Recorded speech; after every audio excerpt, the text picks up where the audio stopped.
Hello BMSA, my name is Kara and I am this week's host for Biweekly Rounds.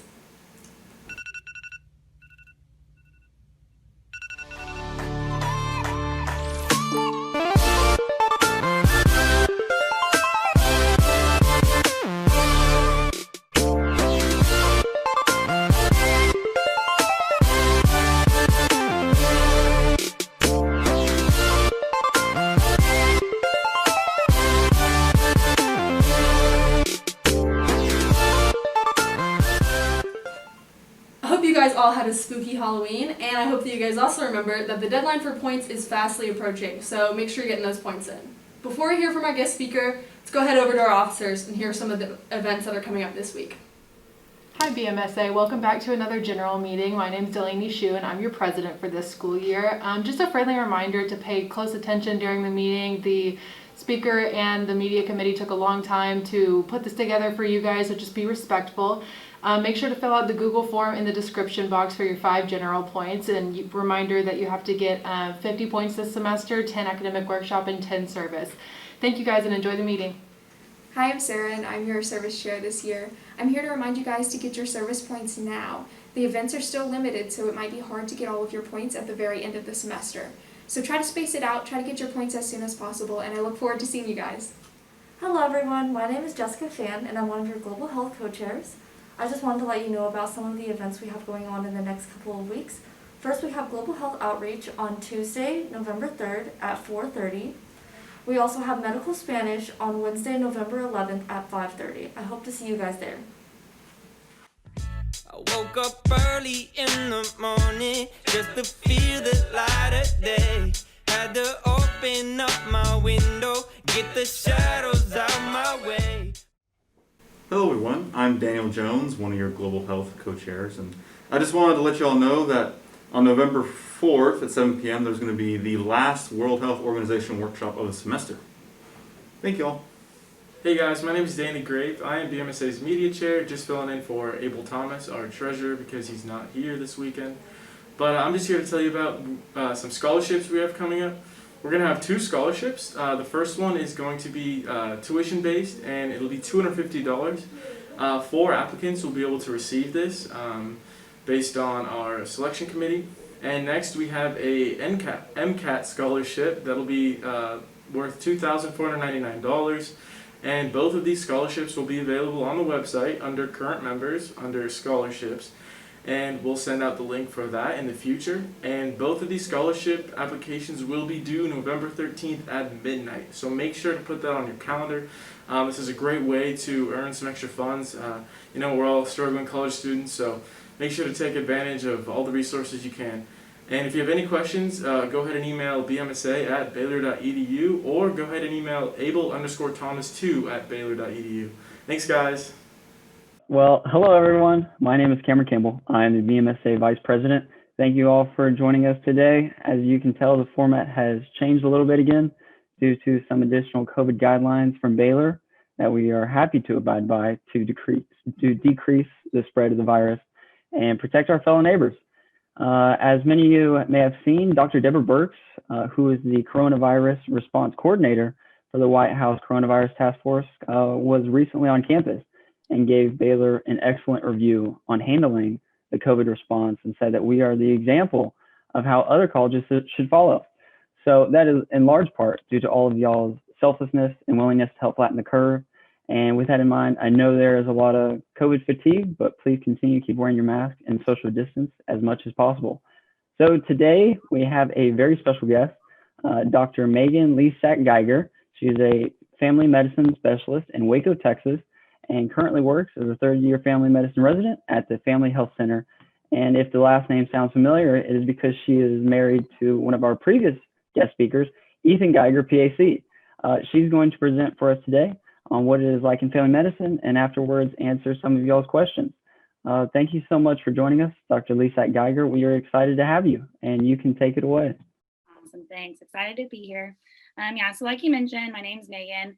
I am a current 3rd-year resident at the Family Health Center, which is a residency program here in Waco. Waco only has one residency in the entire city, and it's family medicine. So that's a pretty cool thing because then I get to do a lot whenever we're on different specialty services. So a little bit about me. I'm born and raised in Wharton, Texas, very small town about an hour south of Houston and between Houston and Victoria. I graduated from high school there in 2010. I then went to UT Austin, Hook'em Horns, from 2010 to 2013. I actually accidentally graduated a year early from there because my hometown has a community college. So from the time I was like a sophomore in high school, I was taking a lot of dual credit classes. So that was unintentional, but it was actually nice because I could take that year to kind of do more shadowing, get more experience of, for applying for medical school. And then I applied and got into medical school in 2014 at UTMB in Galveston, and graduated from there in 2018. And then now, like I mentioned, I'm at Waco Family Medicine residency, and I graduate in June 2021, which is like 8 months away, something like that. Very, very soon. So why did I choose medical school? You're going to have to write your personal statement. You're going to have to say why you're wanting to go be a doctor. And for a vast majority of all of us, it's because we like to care for people. But I had a pretty specific reason. And I definitely recommend whenever you're doing your personal statement to try to make yourself stand out in some way, shape, or form. Don't just say, you want to be a doctor because you want to care for people. That should be why we're all becoming doctors or, medical practitioners. So kind of say something that makes you kind of stand out from the rest of the crowd. And this is my why. This is my big sister. Isn't she cute? Her name's Kristen. She was obviously born with Down syndrome. And so with having Down syndrome, you have a lot of medical issues throughout her life. So I kind of grew up with, she was in and out of the hospital. She had leukemia. She relapsed. She's had some surgeries. So I grew up going to all of her appointments, her specialty appointments, going to Ronald McDonald House because she lived there for a little bit, Texas Children's Hospital. So, I really could kind of put in my personal statement that I grew up kind of watching how doctors cared for my sister. And that's, what I wanted to provide for families in the future. So let me move this so I can actually see what my title is. Applying to medical school. What is important about applying? So the first thing is obviously your grades. Your grades are kind of what kind of gets you in the door, right? So you have to meet a certain threshold of your GPA, a certain threshold of your MCAT, which my MCAT was totally different than y'all's MCAT, different beast, different even grading system. So I really don't know how it works, but definitely grades are important. Just full disclosure. So for my grades, I think my total GPA was like a 3.8, but that included all of those community college classes. And then my GPA, I think from UT was like a 3.7 or something like that. I do recommend, like, if you are struggling in a certain class, like I said, grades are important. So what I did is I knew I wasn't going to be good at OChem. I definitely knew I wasn't going to be good at OChem if I took it with all my other classes that I was taking at UT. So I heard, though, that you weren't supposed to take your core classes out of community college, that was frowned upon. So what I did is I called, I think at the time there was like 8 medical schools in Texas. I know now there's more, but I called about 6 of them, and I talked to the admissions department, and I just kind of asked them, like, hey, do y'all care where I take this class? Am I going to, get a doc down for taking out of community college this summer, and while I go stay at home? And they said, absolutely not, that a grade is a grade. So I recommend doing that. Like, if you are worried that you're going to struggle in a class, do it on the summer. Do it when you're only taking that class. You only have to focus on it. Because of that, I got 2 A's in OChem. So that was better than I'm sure what I would have gotten at UT Austin. Next thing that's important is your letters of recommendation. And I apologize if y'all have heard all this kind of stuff before. I'm just kind of repeating things. But what you want to do whenever you're in college is you want to make sure that certain professors really know you, and they know, your mission, why you want to be a doctor. They know that you're a hard worker. So what I did is I would go to, the after hours, office hours, I think are what they were called. And I really got close to a certain number of professors, which I knew that I could go to them 2 years, 3 years later down the road, and they would remember me because I was there so frequently, and that they would give me a good letter of recommendation, because that's very important. Volunteer experience. So you want to make sure that you're showing places that you're a well-rounded individual.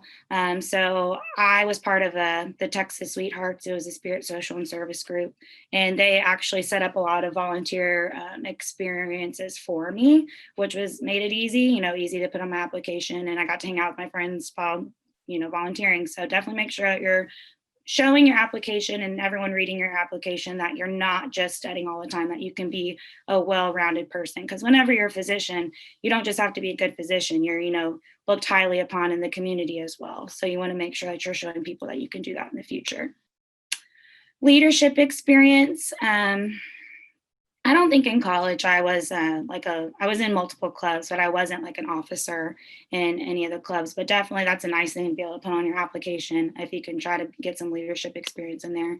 And then shadowing. Make sure that you're showing medical schools that you know what you're getting into and you actually enjoy it. So I think when I was applying, someone said like 100. Get at least 100 hours. So I was actually really lucky. My sister is a pediatric PA.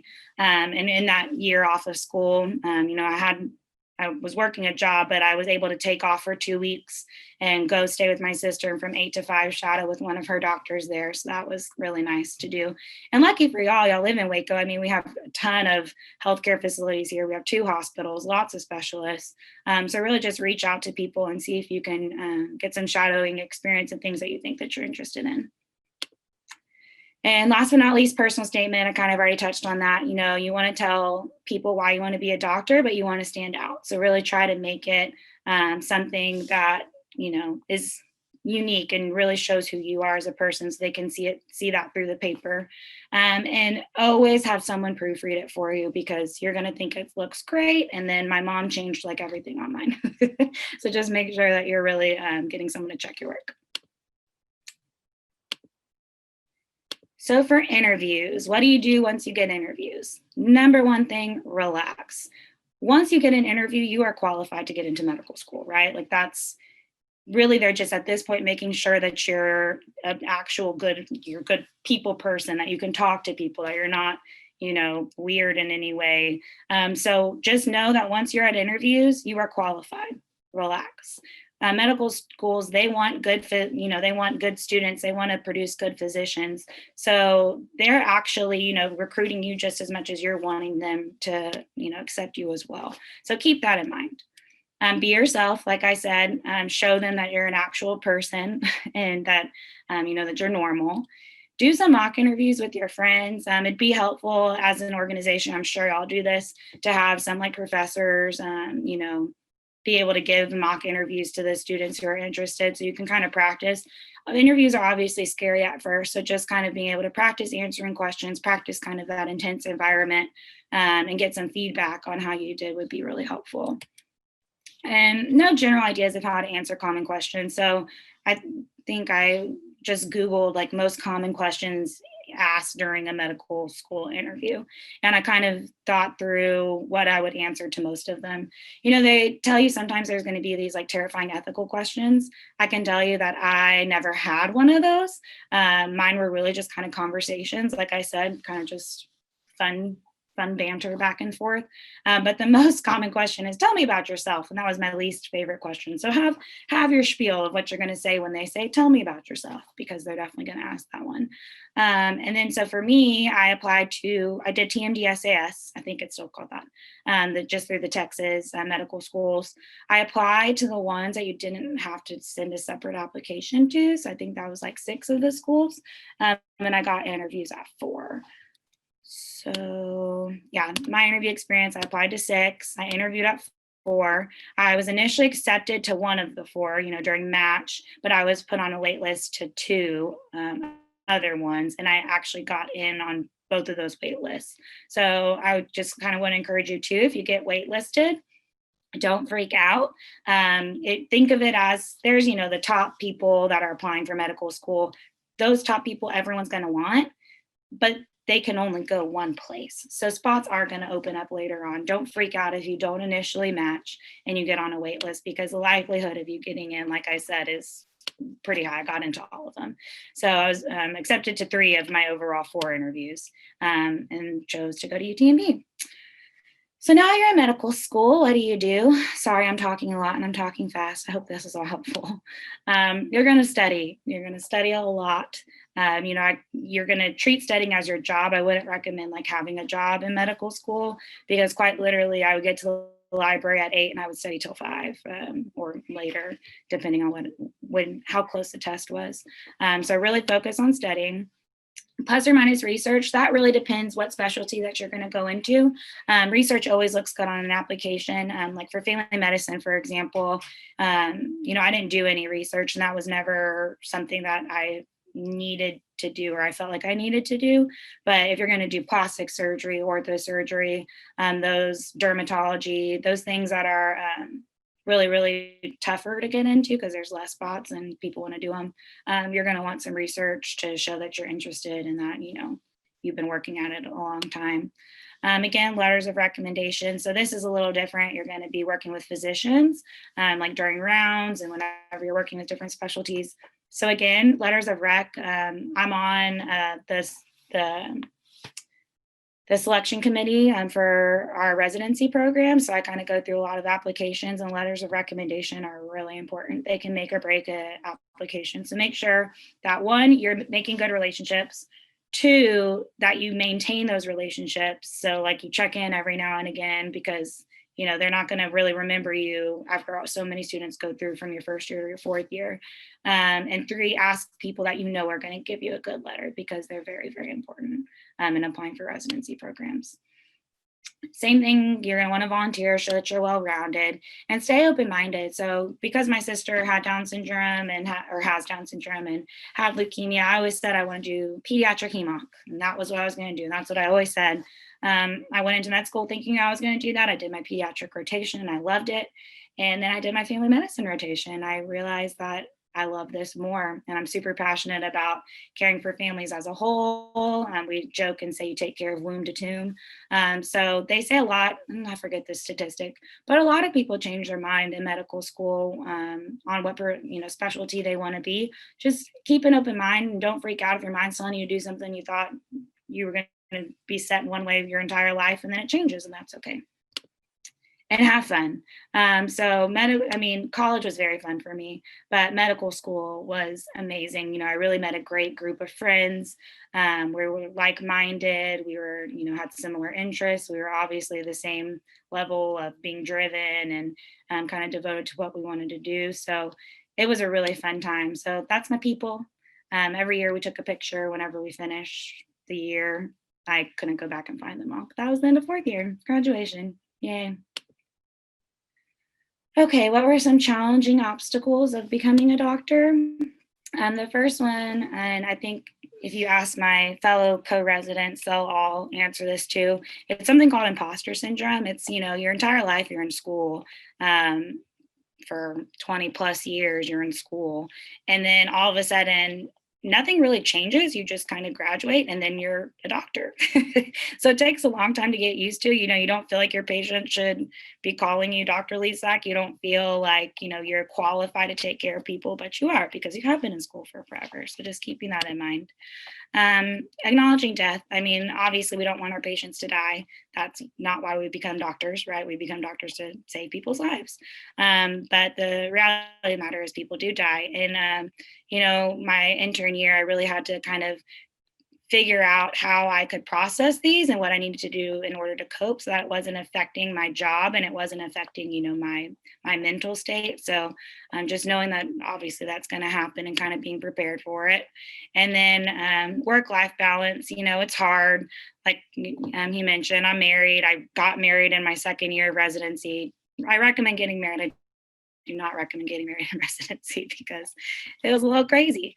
But just kind of making sure that you are taking care of your home life and family life while, still working hard and doing what you need to do, just figuring out that balance is a little tough at first.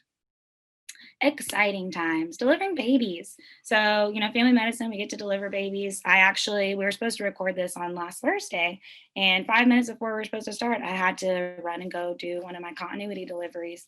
So we had to reschedule it, but I wouldn't trade delivering babies for anything because it's super, super fun. Being the one to take patient stress. So like I said, family medicine, you take care of womb to tomb. So for example, I started residency. I took care of a mom who was pregnant with twins. I was in her C-section, helped deliver the babies, and now I'm the baby's PCP. I just turned 18 months. So that's super fun whenever you take care of the family as a whole and you're really walking them through all the stages of life, that continuity of care. And of course, making a difference. Here in Waco, our residency program was made to serve the underserved. So truly, you're providing a service to people that don't have high income, they don't have insurance, a lot of them, and you're able to give them care like they deserve to have. And, that really gives me a lot of joy and a feeling of fulfillment. Yeah. So here's a case study that actually happened when I was on PD, which was like a month and a half ago. So a lot of these things, I kind of copy and pasted this from, I did me and my co-resident did a case presentation on it to our program. So a lot of this won't make sense to you, but that's okay. So it was a 1-day-old male. He was born at 38 weeks and 5 days via repeat C-section to a 29-year-old mom of 3. Pregnancy complications. She had type 2 diabetes, was on insulin, had polyhydramnios, which means extra fluid, and baby had some issues with the kidneys. And we got a call from the nurses because the baby vomited once. Big deal, right? Babies vomit all the time. Spitting up is super normal. So what was different about this? So we checked, it's important to make sure that their GI tract is working. So the baby had pooped past meconium and it was peeing okay. Vitals were normal. Physical exam was completely normal. Belly was soft. Baby was sleeping. Everything looked fine. So baby ate again, and then we called back in the nursery that they had suctioned this type of fluid out of the baby's stomach. So here's kind of an algorithm from the University of Calgary of vomiting, pediatric vomiting. And so you can kind of see here, you qualify it as non-bilious or bilious. Bilious means, bile, so like green, like that picture was. And as you can see there, that means it's a surgical acute abdomen. So right away we had to we got an x-ray, looked pretty normal. And then we got an ultrasound that showed this swirl pattern suggestive of possible midgut volvulus, which means the gut had twisted on itself, which can be a really big deal because then you have bowel obstruction, you're not getting perfusion, so you're not getting blood flow that you need, and the gut can die, and the baby can die. And we don't take care of this here in Waco. So it's really important that we recognize that quickly. We were able to transfer baby to Temple right away, and he underwent an urgent surgery, X-lap, where they cut him open and untwisted that bowel. And we, were following the notes, and basically, all of the bowel was saved. There was no dead bowel at all. And baby was discharged a week later and is alive and well, which is a huge win for us. So to summarize, grades are important, but so are life experiences. Make sure that you're having fun. Make sure that you're continuing to do things that you enjoy, even whenever you're focused on studying all the time. Interviews, once you get them, relax. They're to prove you're normal, show them you're normal. And again, like I said, that work-life balance is very important. This is a picture of me and my current third-year residents. They really have become like my family. So, you meet a lot of friends along the way, which is really great. That's it.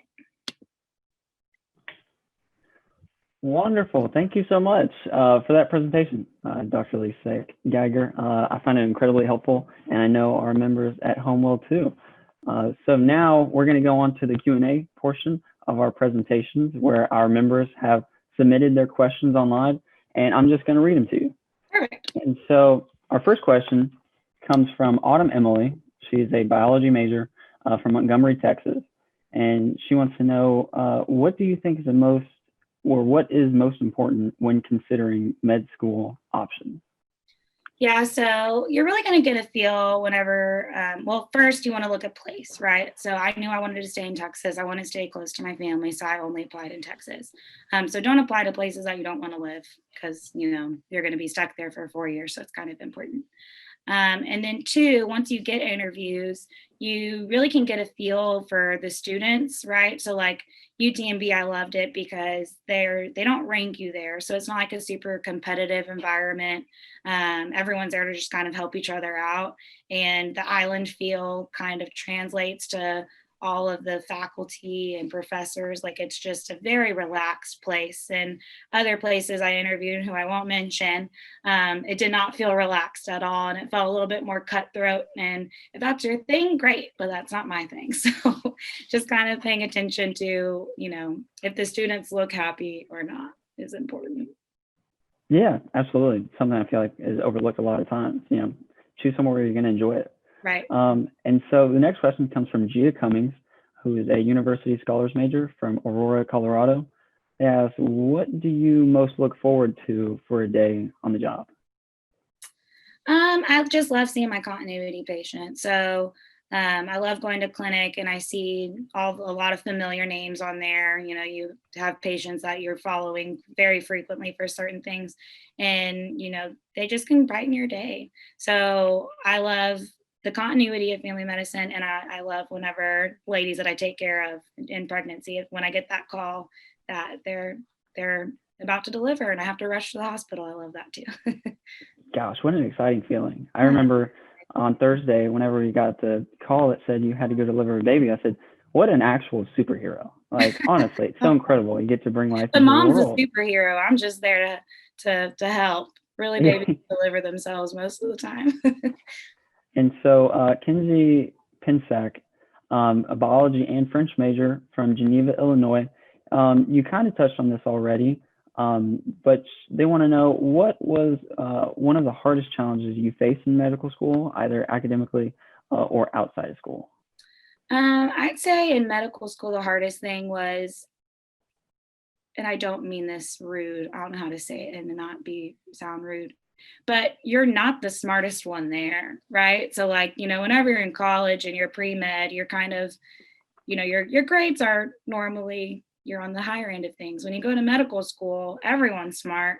And so that was kind of an adjustment for me, that I wasn't, the making all A's like I thought, like I always had. It was kind of an adjustment to be like, oh, one time my dad, I remember he said, it was one of the times I called home crying, upset about a test grade that I passed, not a big deal.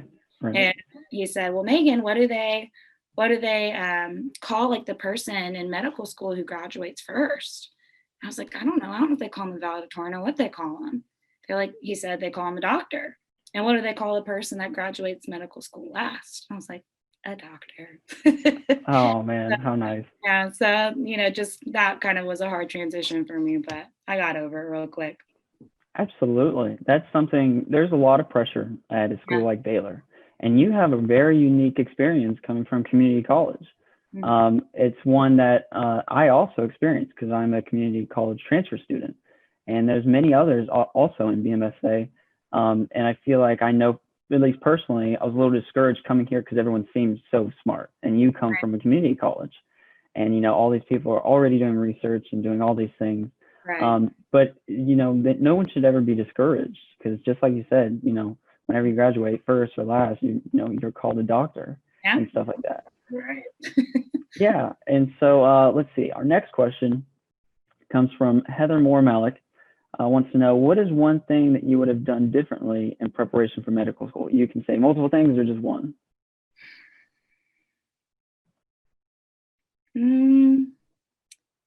I just would have tried to stress less, but I know me, and I know that's not possible.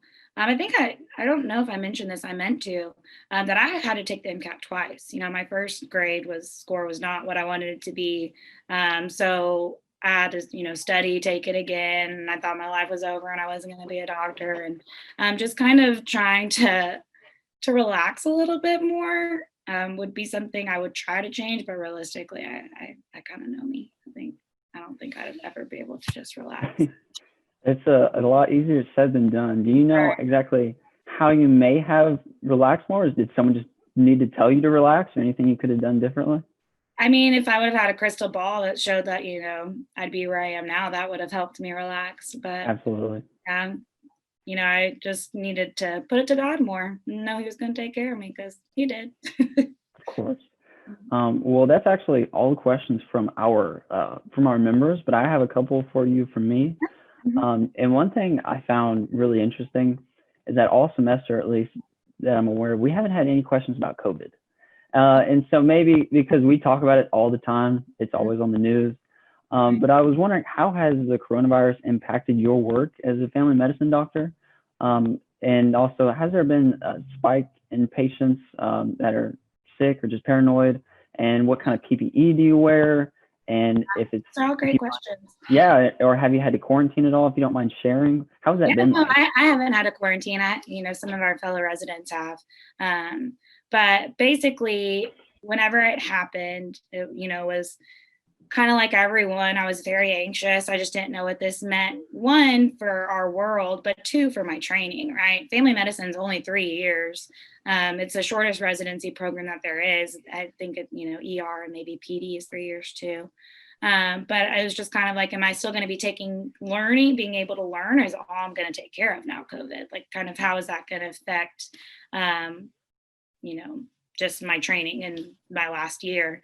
And I have to say, my program's done a really great job of making us, one, feel safe, and two, important and listening to us. So, I've never not had an N95. If I'm in the COVID tent and I'm diagnosing COVID, I'm in full PPE. Now we're also required to wear face shields with our N95s for all patient encounters. So even when the hospitals weren't doing that yet, our clinic provided us our N95s and face shields to be able to make sure that we felt protected and safe. What else was part of that question? It was a long question. Is there a spike? Yes. And I've been looking at Facebook today. Everyone was partying for Halloween. So I feel like the spike's only going to keep going up. Right. Here at Hillcrest, there's actually a COVID team. So we don't really see it as much here in the hospital. At Providence, we take care of COVID inpatient. But we do have our COVID tent clinic, which I actually have tomorrow afternoon. So you're in that kind of frequently. But again, you're in full PPE. I've been around a lot of COVID already, and I, knock on wood, haven't gotten it yet. So Right. I feel like, we're doing a good job of making sure that we feel safe and stay healthy. What else was part of the question? I feel like it was multi. I should have wrote it down. Do you get a lot of patients that are actually sick, or they're just paranoid? I know whenever it happened, I had real bad allergies at the time, and I was like terrified, because nobody really knew what was going on exactly, and stuff like that. And there was a lot of fear because people didn't know. And so was it a lot of just paranoid patients? It was a lot of both. Even personally, I've been tested multiple times, got the brain swab, because, you're around it. And then I wake up and I have a sore throat. I'm like, well, I shouldn't take care of people if I have it, so I've gotten tested a lot too. But yeah, definitely a lot of anxiety out there. I mean, as I'm sure all of y'all feel and how the whole world feels, it's just a lot of unknown, a lot of uncertainty. But, we in the COVID tent, I think for a while there, we're like at 20%. So 20% of the people that were coming in were testing positive. I don't know what that is now. I'd be lying if I made up a number. But, it is a lot of people still have allergies. People still have colds, like all of that, especially coming into the winter months. It's going to be really interesting to kind of see how things are shifting. Right now we're only seeing sick visits outside. We're only taking care of our chronic patients, our healthy kids, and our pregnant moms inside. So just kind of seeing how our clinic is going to manage that high influx that outdoor tent clinic is going to have to see. And it's super cold, or well, not right now, but whenever it gets super cold, we can't be sitting outside with these patients. So it'll be interesting to see kind of how we shift whenever the weather changes and there's more upper respiratory things going on. But just gotta take it day by day, because if you think about too much, it's just not good for you. Yeah, no, and exactly like you were saying, I see on social media a lot of times. That's why I said in my public service announcement in the intro that there's a lot of COVID fatigue. I mean, it's been a long, long time. Had to try and socially distance, and we don't like that for a long time. And on social media, there's a lot of Halloween parties, and I was, wanting to include just because it's your birthday does not make you immune from the virus or from spreading it. Right. And so it's difficult, but it's something that we need to come together and try and fight together. And so I don't know if you have any knowledge of this, but it's a lot in the news and stuff like that. And I was wondering your take on it with vaccines. Is there a lot of talk of a vaccine and when that will come or anything like that? Do you have any knowledge on that? No, there are a lot of companies that are trying to create them, and I know a few are in like their final stages as far as the approval process. I heard the other day on the radio, which is another reliable source, that Dr. Fauci was saying maybe in December. All I can say is hopefully one comes soon, and everyone get your flu shot because you can get that now, and you want to make sure that you're not, muddying the waters with everything going on right now. Actually, that's a great point that you bring up, because Baylor did offer for a period of time free flu shots to all Baylor students and staff. And so obviously I took advantage of that, like everyone should. And later that day I went to work and told them that I had to come in late because I got my flu shot. And someone made a comment that, well, you're going to have the flu by the end of the day now. And so what do you say to people about those who don't believe in it? When some coworker of mine has even went as far as saying that it gave him diabetes. So what is your take when you hear things like that? Okay. Yeah. Great question. You just try to educate people. A lot of people hear things and they go off what they hear, what they read.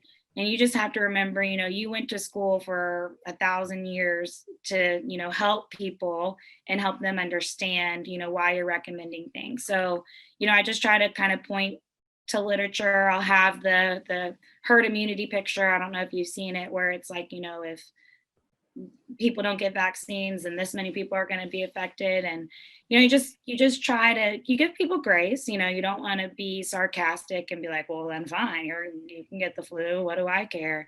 Because people have their reason. So just try to understand their reason, try to address their reason, and ultimately it is their decision. So if they don't want to get it, I'm not going to be pushy and mean about it, but I say, I'm getting it. I want every single one of my family members to get it, and I would love for you to get it too. So, but mostly just trying to understand why, and then try to debunk or, tell them how that's really not the case.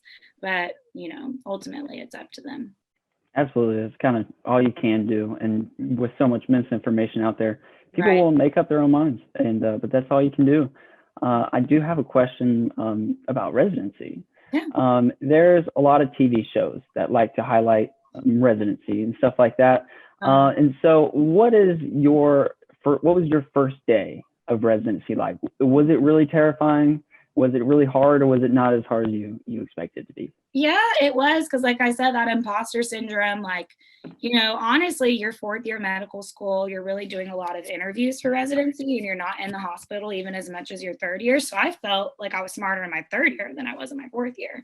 And then all of a sudden it's like, oh, you're done.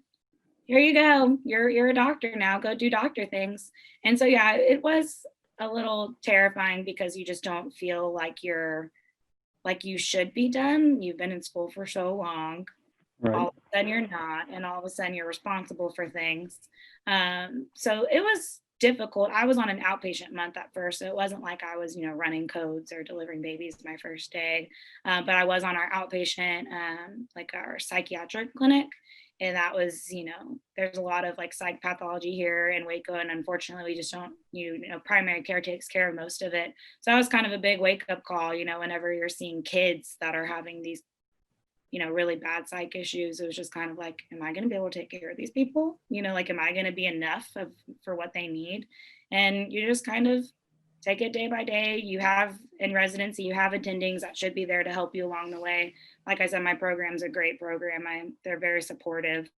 So they've really, if you ever have an issue, you feel uncomfortable in a situation, they're there to help you. But yeah, it is not like glorified like those TV shows. I don't even watch them anymore because they make a diagnosis like in 0.5 seconds. And I'm like, that's not the way it works. That's so funny. I was wondering if you watch those shows. No, yeah. I tried sometimes, but then I just get mad because I'm like, there's no way you know that already. So then because a lot of people, they watch them either for entertainment or for educational value and stuff like that. And sometimes I'm like, is that really accurate? It's hard to tell whenever you're not in there. Well, I only have one question left, and I don't mean to end on a sad note, but you did bring up the issue of handling death. And that's something, most people have never had to deal with in their life.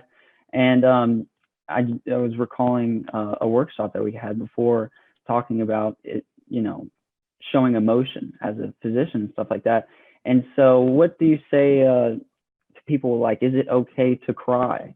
because I feel like a lot of doctors feel like they need to have this just hard exterior, like you're not allowed to show emotion. So what are your thoughts on that? So I think you'll get a lot of different answers from people kind of based on their personality. Me personally, and dealing with family members' deaths, you want your physician to be the strong person in the room. You want, them to be able to explain to you, not be crying so hard that like they can't tell you exactly what's going on or what happened. But it's totally normal to be a human, right? And humans have emotions. As long as you're not letting it overtake you, like me personally, I allow myself to have those emotions, but then, I have to leave the room and I have to get it together and continue on with my day, because the reality of the matter is that's not the only patient I'm seeing that day. So it took a long time for me to and everyone, you're going to deal with death different ways, and that's okay. We all deal with things differently. We process grief differently. But just kind of, making sure that you're human, you're allowed to be human, but you have to also not get to the point where then you can't take care of other people too. And it's finding that balance. Absolutely. Thank you so much for sharing that. Yeah. And so that concludes our Q&A session. Thank you so much for joining us, Dr. Lesak Geiger. It was a pleasure getting to speak with you, and we would be happy to have you on again. And thank you for everything you do for the Waco community, and from all of us at BMSA and Baylor, we wish you well and good health. And thank you, everyone. Yeah, and thank you everyone at home for watching. This concludes our last guest speaker for the semester. And thank you all so much for adapting to the unprecedented changes that have happened this year. You're all the reason why BMSA is so great. And until next time, keep yourself and Waco safe. Thank you. Hi, guys.